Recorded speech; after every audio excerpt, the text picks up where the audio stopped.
많은 사람들이 고난을 만나면 참 두 가지 반응을 주로 보입니다. 이 두 가지 반응이 뭐냐 하면은, 먼저는 이 자기 삶에 대해서 이제 의문을 던집니다. 내가 왜 살아야 되나?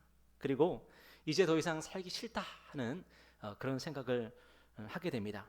그러니까 고난을 만나면은 내 삶이 필요 없게 느껴지고, 그리고 더 이상 살고 싶지 않은 거죠. 여러분 혹시 그런 느낌을 받은 적 있으십니까? 혹시 그런 생각을 해보신 적이 있으십니까? 저는 있었을까요? 없었을까요? 있었습니다. 제가 처음으로 그런 경험을 했던 것이, 물론 사춘기 시절에, 또 중고등학교 시절에 아마 그런 생각을 했을 수는 있겠지만 기억은 잘 안 나고, 군대 있을 때 하도 갈구니까, 고참들이 하도 갈구니까 화장실에 앉아가지고 이 조그만 이 성경 있지 않습니까? 포켓 성경. 그 포켓 성경을 손에 들고 무슨 생각을 했냐면은, 죽고 싶다, 그만 살고 싶다, 그런 생각을 했어요. 생각해 보면은 나이 20살, 21살, 22살 아마 그때였던 것 같은데, 그 시절이 얼마나 아름답습니까? 그 시절이, 그 나이가 얼마나 화창합니까? 그런데 무슨 생각을 했냐면은, 화장실에 혼자 앉아가지고 그만 살고 싶다 하는 그런 생각을 했더라는 거예요. 여러분, 고난 앞에서 우리는 무엇을 느끼냐면은, 바로 내 삶이 이제는 그만 중단되었으면 좋겠다 하는 그런 생각을 하게 된다는 거예요. 그리고 또 많은 사람들이 고난 앞에서, 고통 앞에서 무슨 생각을 하게 되냐면은, 내가 혹시 죄를 지어서 그런가 하는 그런 생각을 한다는 거예요. 죄책감에 빠집니다. 내가 지난번에 지었던 그 죄 때문에, 내가 오래전에 지었던 그 죄 때문에 내 삶이 그런가? 내 인생이 이렇게 되나? 하는 그런 생각을 한다는 거예요. 여러분, 저도 마찬가지예요.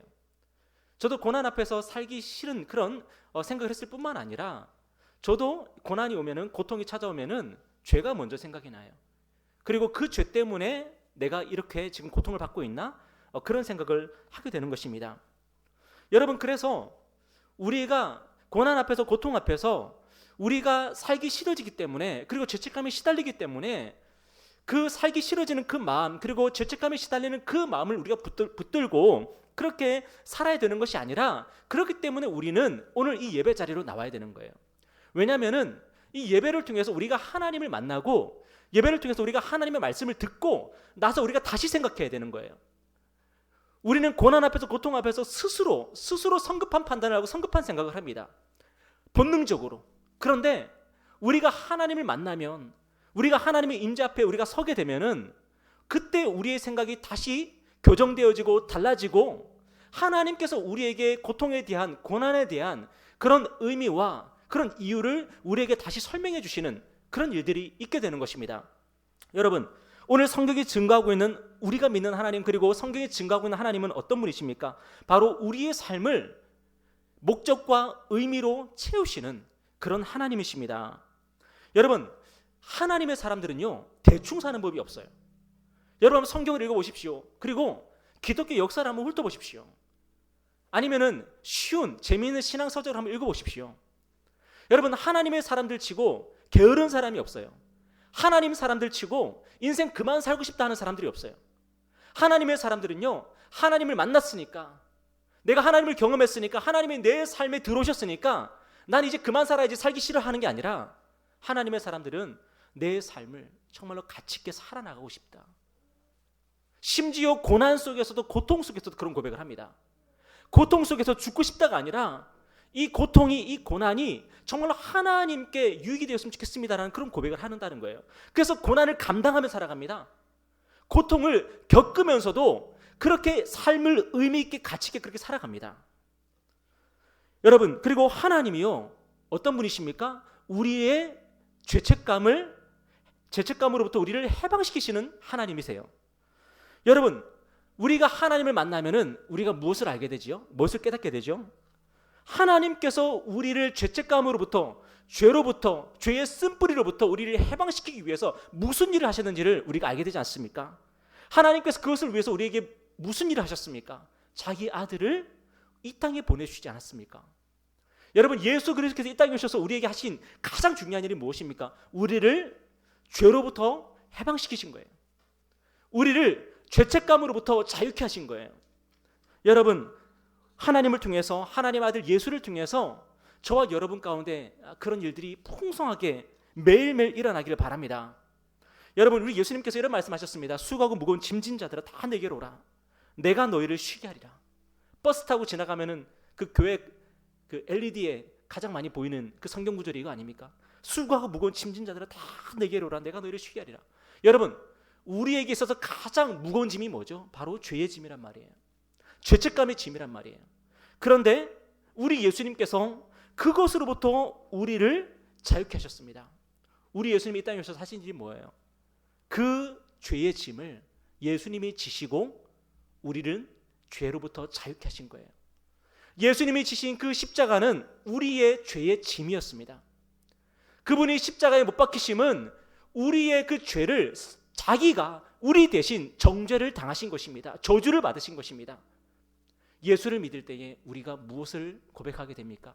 내 죄를 당신이 짊어지셨군요.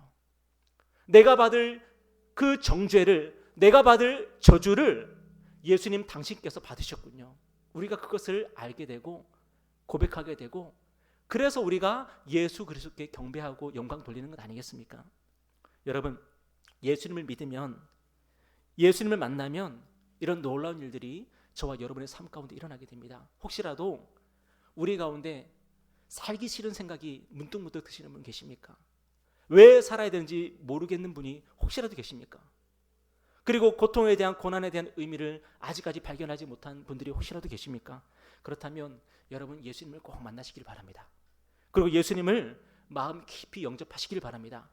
그럴 때에 예수님으로 말미암아 내 삶의 모든 의문점들이 해결되어지고, 고통과 고난의 의미가 설명되어지고, 그리고 내가 정말로 예수를 위해서 살아야 되겠구나, 그리고 예수께서 나를 자유케 하셨구나 하는 기쁨과 또 평안 가운데 여러분 살아갈 수 있을 줄 믿습니다.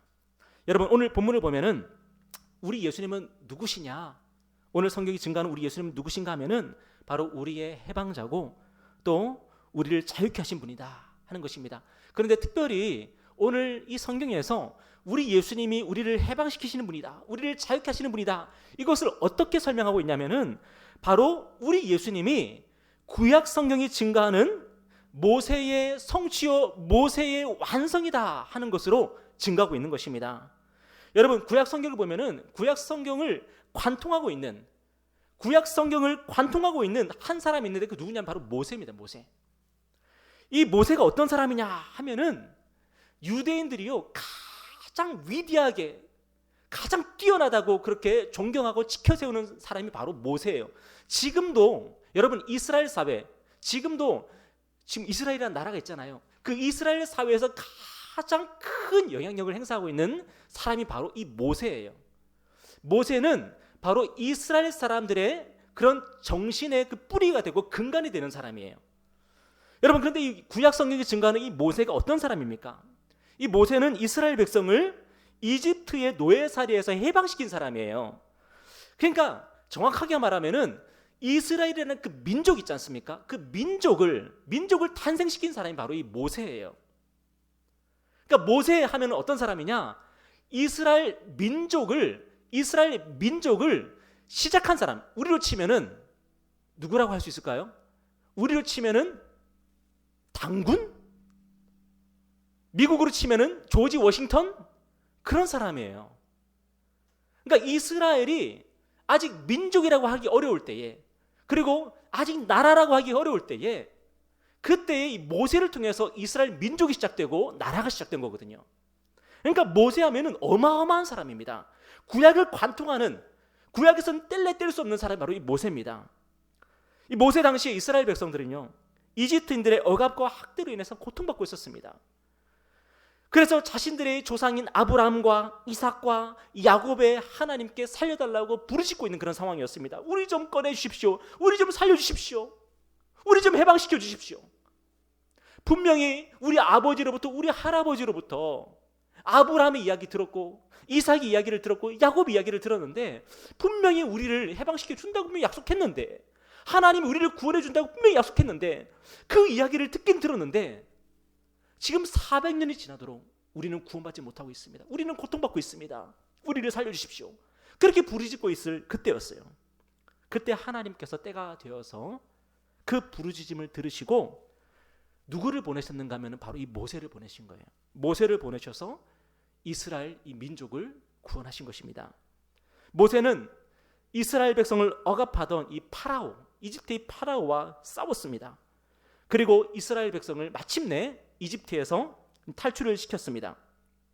여러분, 그런데 이렇게 위대한 이 모세 이야기가 특이한 점이 있는데 그게 뭐냐면 마지막에 허무하게 끝난다는 거예요.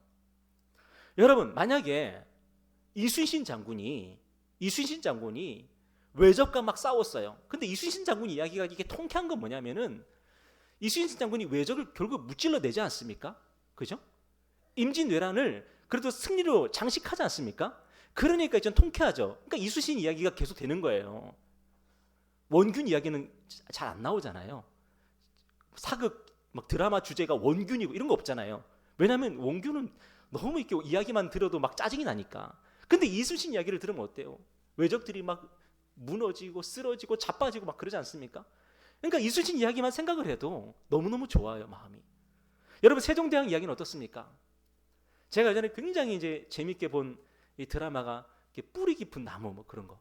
그런 이야기를 보면은 결국에 마지막에는 뭘 해냅니까? 한글을 만들어내잖아요, 그죠? 한글을 만들기 위해서 열심히 노력했지만 결국에는 못 만들었다, 이게 아니잖아요. 그러면 드라마가 자꾸 안 나오죠. 드라마가 계속 나올 수 있는 이유는 뭐냐면은 결국 만들어냈기 때문에 나오는 거 아니겠습니까? 여러분, 모세 이야기, 모세가 이스라엘 민족을 이끌어냈습니다. 이집트에서 탈출시켰습니다. 그리고 모세 이야기의 그 화려한 그 절정이 뭡니까? 홍해를 가르고 이스라엘 민족이 그 홍해 바다를 마른 땅으로 건너내는 거죠. 여러분, 그 이야기가 얼마나 좀 좋습니까? 그죠? 그 이야기를 우리가 들을 때마다 또 영화나 또 애니메이션을 볼 때마다 마음이 기쁘죠, 그죠? 그런데 그 애니메이션의 영화의 특징이 뭐냐면은 거기까지만 나온다는 거예요.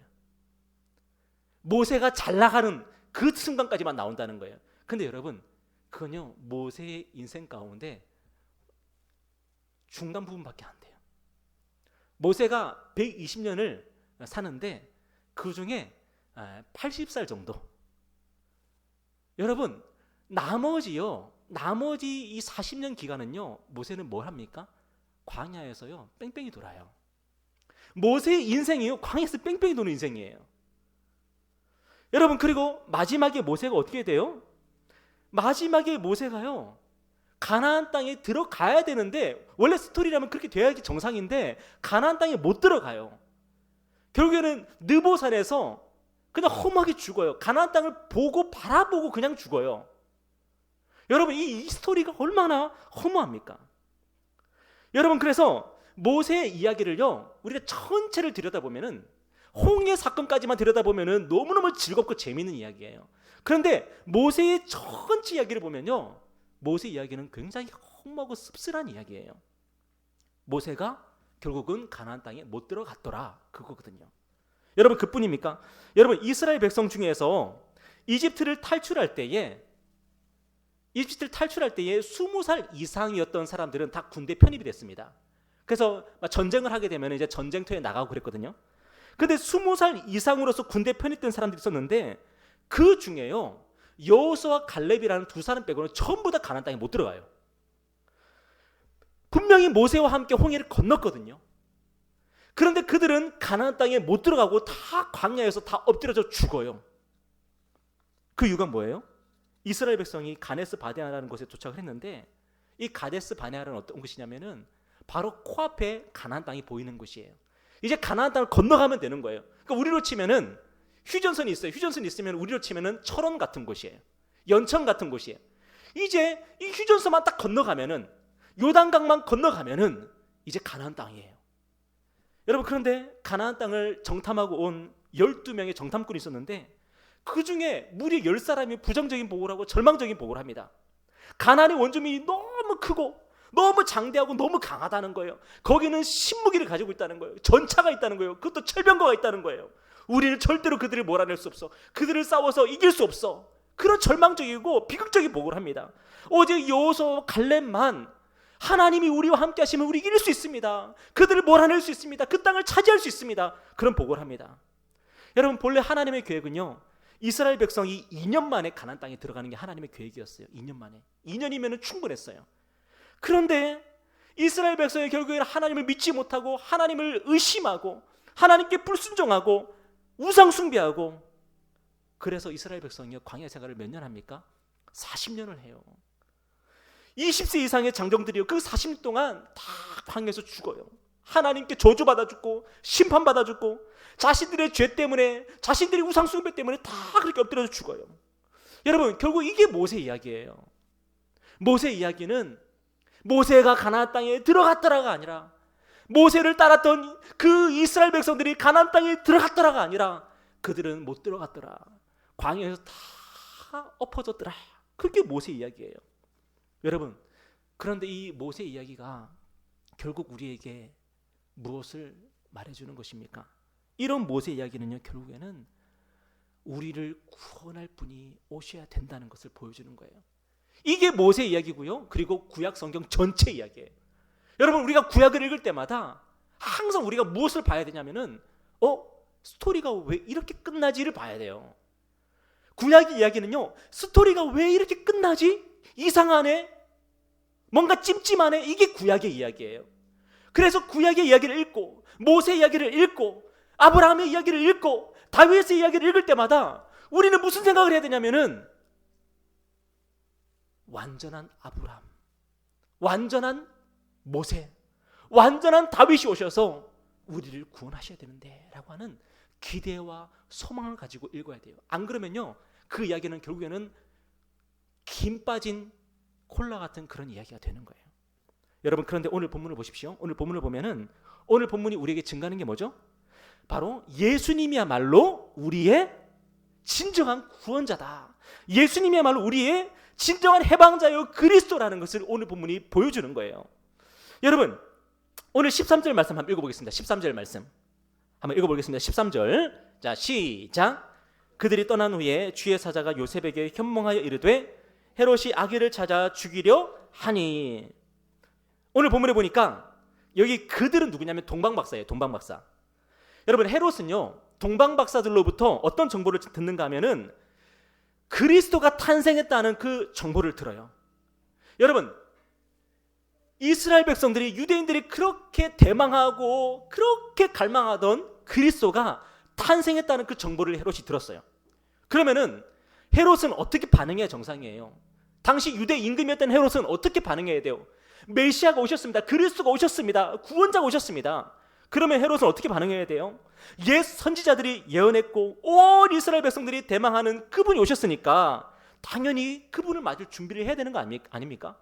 그래도 정치적으로 명실상부한 이 헤롯은 유대인들의 대표자잖아요. 대표자니까 내가 대표자로서 그분을 맞이해야지, 그게 정상 아니겠습니까? 그런데 헤롯이 어떻게 반응해요? 혹시라도 진짜 그리스도가 탄생했을지 모르겠으니까 그 아기를 없애야 되겠다, 그 결정을 합니다. 그래서 베들레헴의 2살 이하 아기를 모두 죽여버립니다. 대학살을 벌입니다. 여러분, 이게 여러분 이해가 되십니까? 여러분, 헤롯이 이해가 되십니까? 그리스도를 없애기 위해서, 메시아를 없애기 위해서 어린 아기들을 학살하는 그런 헤롯이 여러분 이해가 되십니까? 여러분, 세계 역사를 한번 생각해 보십시오. 이 땅의 왕, 황제, 권력자들 중에서 많은 사람들이 그렇게 살았습니다. 여러분, 우리는 아닙니까? 우리가 만약에 황제, 왕, 권력자였다면 우리는 헤롯처럼 그렇게 안 했을까요? 여러분, 그렇지 않습니다. 여러분, 우리가 성경을 읽을 때에 우리가 성경을 어떻게 읽어야지 제대로 읽는 것이냐면은, 헤롯의 그 이야기를 읽으면서 야, 헤롯 너무한 거 아니야? 헤롯 이렇게 악랄한 임금이 다 있나? 우리가 그렇게 성경을 읽을 것이 아닙니다. 우리가 하나님 중심, 나 중심이 아니라 또 하나님 뜻이 아닌 내 뜻을 위해서 살고 있다면은 우리도 얼마든지 헤롯이 될 수 있는 거예요. 우리 안에 뭐가 있어요? 우리 안에 작은 헤롯이 있는 거예요. 얼마든지 칼을 쥐게 되면, 얼마든지 권력을 잡게 되면, 얼마든지 군대를 가지게 되면은 우리 안에 있는 그 헤롯이 우리가 얼마든지 그렇게 우리도 헤롯처럼 할 수 있다는 그런 내가 우리 안에 있는 거예요. 여러분, 가룟 유다는 어떻습니까? 가룟 유다는 예수님의 12제자 중에 한 명이었는데 그는 예수님을 유대인들에게 팔아버렸죠. 그것도 은전 30냥에 예수님을 팔아버렸습니다. 여러분은 이 가룟 유다의 배신을 여러분 이해할 수 있습니까? 여러분, 만약에 우리도요, 돈에 눈이 멀고 우리도 욕심에 눈이 멀면 우리도 그렇게 될 수 있는 거예요. 여러분, 성경은요, 헤롯의 이야기 또 가룟 유다의 얘기를 통해서 헤롯을 비난하고 가룟 유다를 정죄하라고 그렇게 우리에게 그 이야기를 보여주는 게 아니에요. 우리도 얼마든지 헤롯이 될 수 있고 가룟 유다가 될 수 있다, 그것을 우리에게 보여주는 거예요. 때문에 여러분, 늘 자만하지 말고 하나님 앞에 엎드려져야 됩니다. 늘 자만하지 말고 우리가 겸손해져야 됩니다. 그래서 내 안에 있는 헤롯, 내 안에 있는 가룟 유다를 하나님 앞에 정말로 내어놓고 눈물 흘리고 정말로 기도하면서 씨름하면서 하나님 중심으로 살기를, 그리고 나의 욕망을 정말 성령께서 정말로 태워버려 주시기를 우리가 날마다 기도하며 우리가 살아야 되는 것입니다. 여러분, 이렇게 헤롯이요, 예수님을 죽이려고 한 이 사건을 보면서 여러분 무슨 생각이 나요? 헤롯이 베들레헴의 아기들을 이렇게 죽인 사건을 보면서 여러분 무엇이 생각나십니까? 바로 모세가 태어날 당시가 생각나지 않습니까? 모세가 태어날 당시에 그곳에서 무슨 일이 있었죠? 파라오가 이스라엘 백성 중에 사내 아이들을 다 그냥 태어나는 아이들마다 나일강에 던져버리게 한 그 사건이 생각나지 않습니까? 여러분, 모세가 태어날 그 당시에 그 이스라엘 백성 가운데 사내 아이가 태어나면 모두 나일강에 던져서 죽여야 됐습니다. 그게 이집트의 법이었습니다. 그래서 모세도요, 죽을 뻔했습니다. 여러분, 바로 이 이야기를 통해서 오늘 성경은요, 모세하고 예수님을 오버랩 딱 시키는 거예요. 그래서 이 이야기를 보는 사람들마다 누구를 생각나게 하냐면은, 그렇구나, 예수님이야말로 하나님께서 우리에게 보내주신 더 나은 모세고 완전한 모세구나라는 것을 먼저 알고 예수님의 이야기를 보게 하는 거예요. 여러분, 지금으로부터 3,500년 전에 하나님은 이스라엘 백성의 고통과 부르짖음을 들으셨습니다. 그래서 모세를 구원자로 해방자로 보내주셨습니다. 그런 하나님께서 오늘 우리에게 누구를 해방자요 구원자로 보내주셨습니까? 더 낫고 더 완전한 완벽한 모세요 해방자로서 예수님을 저와 여러분에게 보내주셨다는 것입니다. 여러분, 모세를 따랐던 이스라엘 백성들은 홍해를 건넜습니다. 그런데 어떻게 됐습니까? 자기 죄 때문에 홍해를 건넜지만 자기 죄 때문에 결국에는 가나안 땅에 못 들어갔습니다. 자기 죄 때문에 하나님께 저주받고 심판받고 그렇게 다 엎드려졌습니다. 여러분, 모세도 마찬가지입니다. 모세도요, 역시 가나안 땅에 못 들어갔습니다. 왜 그렇습니까? 자기의 죄와 교만 때문에 가나안 땅에 못 들어갔습니다. 여러분, 그런데 우리 예수님은 누구십니까? 이 땅에서 하나님께 완전하게 순종하시고, 어떻게 순종하시냐면은 십자가에서 죽으시기까지 하나님께 순종하셨어요. 그는 십자가에 죽으셨을 뿐만 아니라 무덤에서 부활하시고 죄와 죽음을 이기고 승리하셨어요. 모세는 자기 죄 때문에, 자기 교만 때문에, 자기 불순종 때문에 가나안 땅에 못 들어가고 결국에는 죽었는데, 가나안 땅에서 죽었는데, 우리 예수님은 하나님께 완전하게 순종하시고 결국에는 무덤에서 부활하셔서 승리하셨지 않습니까? 모세는 졌지만 우리 예수님은 이겼다고요. 모세를 따랐던 이스라엘 백성들은 어땠습니까? 그들은 광야에서 다 죄 때문에 엎드려졌습니다. 하나님께 반역하고 하나님께 원망하고 하나님께 불평하고 우상 숭배하다가 다 광야에 엎드려졌습니다. 그런데 예수님을 따르는 저와 여러분은 어떻게 됩니까? 우리의 죄에도 불구하고, 우리의 불순종에도 불구하고, 우리의 우상 숭배에도 불구하고 예수 그리스도 때문에 우리는 결국에는 승리하는 것입니다. 우리는 천국 문 앞에서 엎드려지는 인생이 아니라, 이 인생을 광야처럼 맴돌다가 결국에는 천국에 못 들어가는 인생이 아니라, 우리의 죄와 연약함에도 불구하고 예수 그리스도 때문에, 그분이 우리를 구원하셨기 때문에, 그분이 우리를 대속하셨기 때문에, 그분이 우리를 위해서 승리를 주셨기 때문에 우리는 결국에는 천국에 들어가는 것입니다. 여러분, 그렇기 때문에 오늘 하나님께서 우리에게 명령하는 것이 뭐예요? 더 나은 모세, 더 완전한 모세이신 예수 그리스도를 전적으로 신뢰하고 따르라고 우리에게 말씀하시는 것입니다. 여러분, 모세를 따르면은 결국에는 어떻게 되죠? 모세를 따랐지만 가나안 땅에 못 들어갔습니다. 하지만 예수를 따르면은 모두 구원받습니다. 예수를 믿으면 모두 구원받습니다. 여러분, 예수님은 우리에게 구원을 주시는 분이고 우리에게 승리를 주시는 분입니다. 예수님께서 부활하셔서 제자들에게 뭐라고 말씀하셨습니까? 너희에게 평강이 있을지어다 말씀하셨습니다. 왜요? 예수님께서 이겼으니까. 예수님께서 구원을 이루셨으니까. 제자들은 예수님을 기뻐하며 따르기만 하면 되는 거예요. 여러분, 오늘 본문을 보십시오. 헤롯이 아기 예수를 죽이려고 했습니다. 그때 하나님께서 어떻게 하십니까? 요셉과 마리아를 신실하게 인도하십니다. 주의 사자가 요셉의 꿈에 나타나가지고 이집트로 피신하라고 가르쳐주고요. 또 헤롯이 죽으니까 다시 이스라엘 땅으로 돌아가라고 가르쳐주고요. 근데 헤롯 대왕이 죽었습니다. 그 다음에 왕이 된 사람이 누구냐면은 헤롯 아켈라오라는 왕이었어요. 근데 이 아켈라오는요, 폭군으로 유명했습니다. 얼마나 악랄했는지 나중에 로마 황제가요, 이 아켈라오를 파면시켜버립니다. 그리고 갈리아 지방으로 유배시켜버립니다. 왜냐하면 이 아켈라오 때문에 유대인들이 폭동을 일으키는 거예요. 막. 그러니까 로마 황제가 막 골치가 아픈 거예요. 결국 이 아켈라오를 파면시킬 수밖에 없었을 정도로, 그 정도로 폭군이었습니다. 그런데 요셉이요, 이 헤롯 아켈라오가 임금이 되었다는 소식을 듣고 두려워했습니다. 그러니까 하나님께서 꿈을 통해서 어떻게 하셔요? 요셉을 갈릴리 지방의 나사렛이라고 하는 동네로 가도록 지시를 해주십니다. 여러분 한번 보십시오. 이 얼마나 세밀한 세심한 인도하심입니까?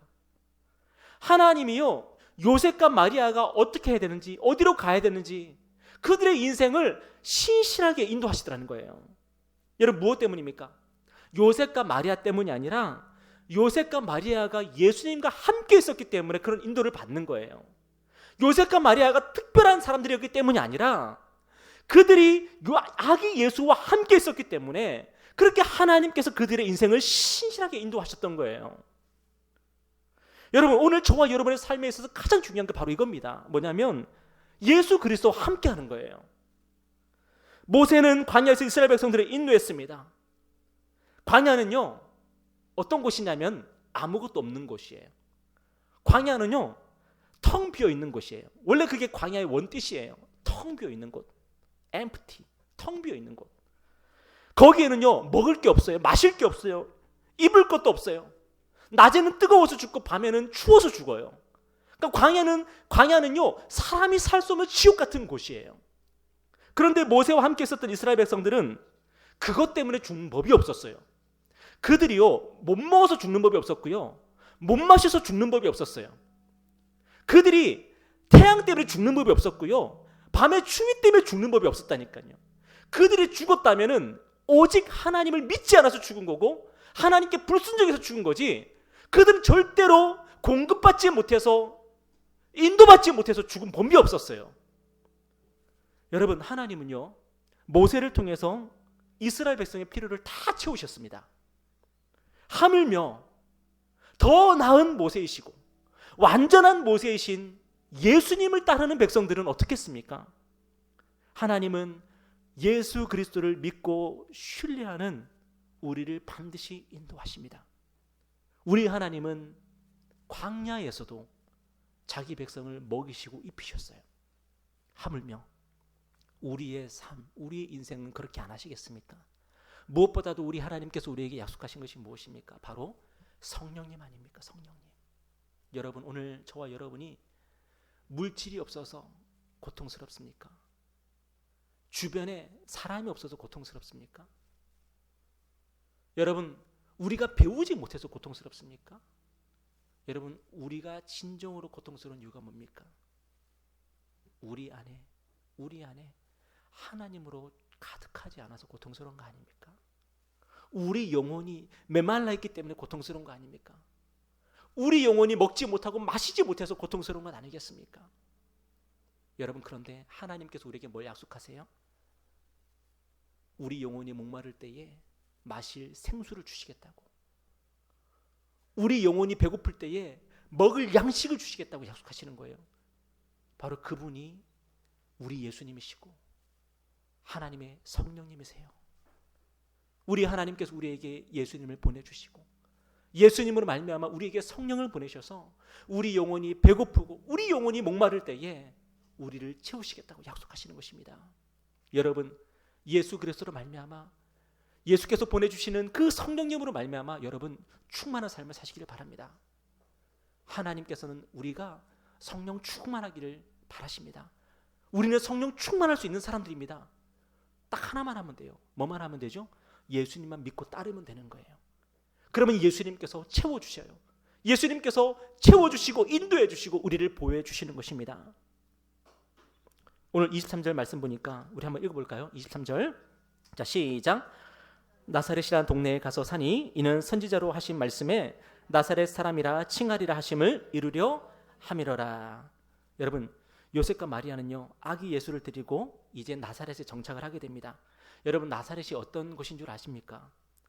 성경의 다른 곳에는요 나오지도 않는 곳이에요. 한마디로 언급할 가치가 없는 곳이에요. 그래도요 구약 성경을 보면은 동네 이름이 꽤 많이 나와요. 구약 성경을 보면 지명 이름이 꽤 많이 나온다니까요. 그런데 나사렛은 나오지도 않아요. 언급도 안 되는 곳이에요. 그런데 그렇게 작고 보잘것없는 이 나사렛이라는 동네가요 어떤 곳이 됩니까? 어떤 곳이 되죠? 예수님의 이름을 부를 때에 뭐라고 부르냐면 나사렛 예수라고 불러요. 이 나사렛이요 이스라엘에서도 작고 보잘것없는 마을이 나사렛이요. 여러분 구글 어스를 통해서 한번 그 지구본을 한번 보십시오. 나사렛이 보이는가? 전 세계적으로는 더 아무것도 아닌 전 우주적으로는 진짜 먼지만도 못한 그런 동네가 나사렛인데 그 나사렛이라는 동네가 어떤 동네가 됩니까? 예수님의 고향이 되는 거예요. 예수님의 고향. 예수님을 그냥 부르지 않고 나사렛 사람 예수라고 부르는 거예요. 여러분, 우리 하나님께서 이 나사렛을요 이 보잘것없고 비천한 나사렛을요 정말로 영광스러운 나사렛으로 그렇게 만들어 주셨어요. 여러분, 나사렛이요 어떻게 이렇게 영광스럽고 이렇게 충만한 곳이 됩니까? 바로 예수님을 모셨기 때문에 그래요. 예수님께서 거기 계셨기 때문에 그래요. 여러분, 저는 우리 교회를 볼 때에 바로 이 나사렛 같은 곳인 것 같아요. 얼마나 작습니까? 인간적으로 보면 얼마나 보잘것없는 곳입니까? 여러분, 조금만 나가면요 으리으리한 교회들이 많이 있습니다. 심지어 으리으리한 절도 있더라고요. 여러분, 웬만하면 으리으리한 절은 잘 없지 않습니까? 근데 이 동네는 으리으리한 교회에다가 으리으리한 절까지 있어요. 여러분, 거기에 비하면은 우리 교회는 정말 나사렛 같은 곳이에요. 그런데 여러분, 우리 교회가요 하나님 앞에서 지극히 영광스럽고 지극히 충만한 교회가 될 수 있습니다. 어떻게 하면 되죠? 우리가 예수님을 모시고 우리가 예수님을 믿고 따르며 섬기는 그 공동체가 될 때에 우리는 사람이 볼 때는 작고 보잘것없는 교회지만 하나님 보실 때에는 너무나도 영광스럽고 아름다운 그런 교회가 되는 것입니다. 여러분의 인생도 마찬가지 아닙니까?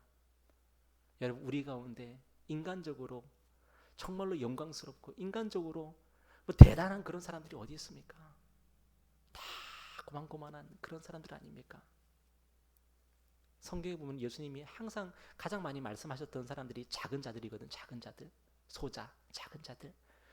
근데 우리는요 진짜 작은 자들이에요. 정말 아무것도 아닌 사람들이에요. 그런데 우리의 삶이요 하나님 앞에서 정말 지극히 영광스럽고 충만한 삶이 될 수 있습니다. 어떻게 하면 되죠? 우리가 예수님을 영접하면 됩니다. 영접하는 자, 곧 그 이름을 믿는 자들에게는 하나님의 자녀가 되는 권세를, 영광을 주셨다고 그렇게 약속을 하셨습니다. 여러분, 고난 중에, 고통 중에 인생의 목적과 의미를 발견하지 못하고 그만 살고 싶다, 안 살고 싶다, 혹시라도 그렇게 말씀하고 계십니까? 아니면은 고통 중에 죄책감을 느끼면서 하나님께 나에게 벌 주나, 하나님이 나를 저주하시나, 혹시라도 그런 생각을 하고 계십니까? 우리가 그런 나사렛 같은 인생을 살고 있을지라도 예수님을 모시기만 하면 우리의 삶은 지극히 영광스럽고 충만한 삶이 될 줄 믿습니다. 여러분, 오늘 마음문을 활짝 열고 우리 예수님을 초청해 보십시오. 예수님을 믿고 그분을 신뢰하며 따르는 인생을 살아보십시오. 한 주간도 하나님께서 우리를 충만하게 하실 줄 믿습니다. 우리 함께 기도하겠습니다.